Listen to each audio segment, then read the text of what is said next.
land upon which I was born will I defend, the household who call unto me will I honor, a rival challenge will I gladly accept without hesitation. My land will I breathe and live, I do prefer to become like the immovable trees of the ox than to leave my land.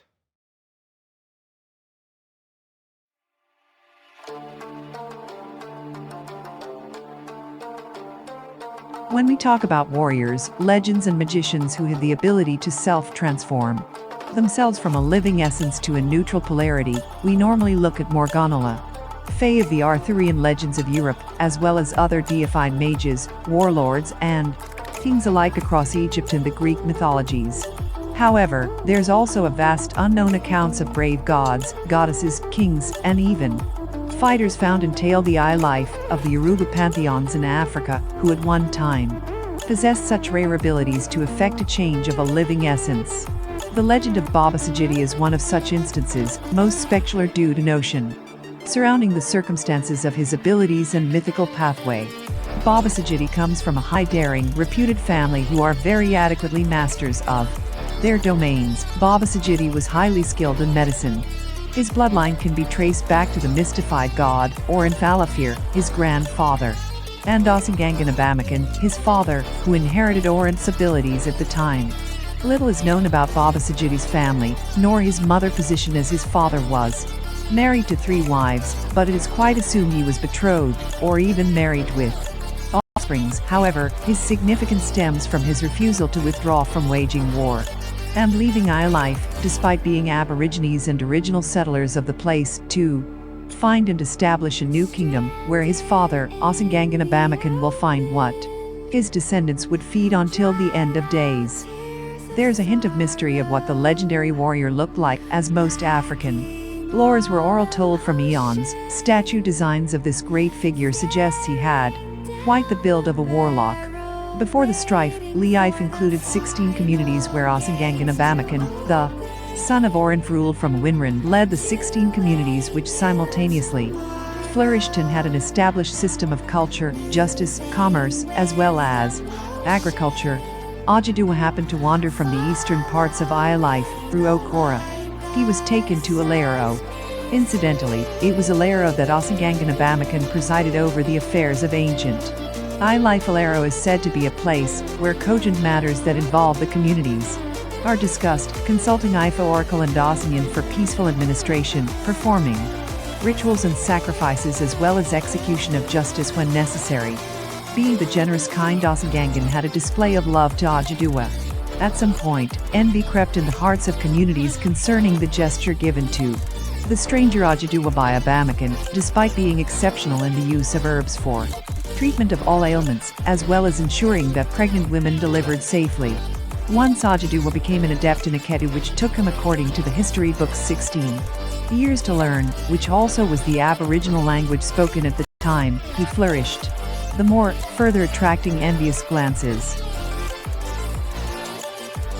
Seemed Oduduwa, the stranger as the Aborigines called him, had other agendas as he decided to usurp authority, leading to an intense struggle for supremacy between him and Obatala Saramagbo. The 16 communities of ancient life called Obamekin had at least 3 kings of who were greatly known. Olajuda ruled from Ido, Obamekin ruled from Awinran, and Obatala ruled from Adeta. It was the Adeta community Oduduwa wanted was forbidden, as no settlement, town or city had solely handed their sovereignty to a stranger or migrant without some sort of stiff opposition, if not war.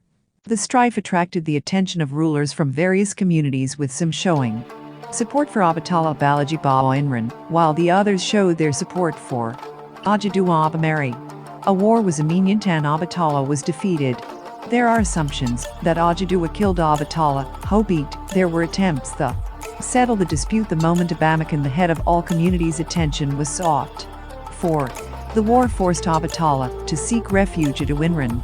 The aggravation turned into onslaught, partly due to Oduduwa's stubborn ground to hold on to Adeta and return it to Obatala, stopping all work he might have started right away. By this time, life had reached a threshold as communities prepared for war, some for Obatala and some for Oduduwa. The day of the battle was declared at Igbo Ogbo, and all warriors gathered to launch an attack against Oduduwa and his allies. As custom demanded, the oracle was consulted over the preceding matter, and the final judgment given. The Ifa oracle and Osinyan were called upon to give their judgment. As fate will turn out to be, the war was never to happen, as the ground where the warriors of Obatala gathered to launch the attack against the Oduduwa warriors, Ifa decreed, forbidding life to be destroyed by bloodshed. Rather, he gave his judgment that the warriors leave life at once to where they find a new home, despite the original settlers of life. Obamekin and Oduduwa were never defeated because there was actually no war between Obamekin and Oduduwa because of the divination from Ifa and Osinyan. Obatala was returned to Edeta after migration from life until a truce was reached. Obamekin slow heeded to the oracle's words of judgment and moved to find a new kingdom. It is an established fact that the bond between Obamekin and Oduduwa was never broken but rejuvenated. It would be worthy to note that the oracle's judgment was equally challenged as it was found devastating for the warriors who were keenly ready for war.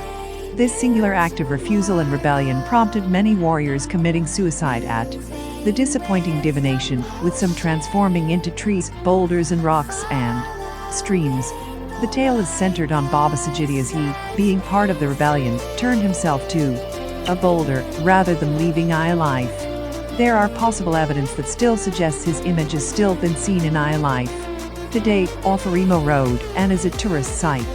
It is said that the boulder heart still beats during the annual traditional bathe of Baba Sigidi. It is interesting to note on the historical war at Ugbo, the rebellious acts of the warriors to leave life and their genuine willingness to remain in life being their original home.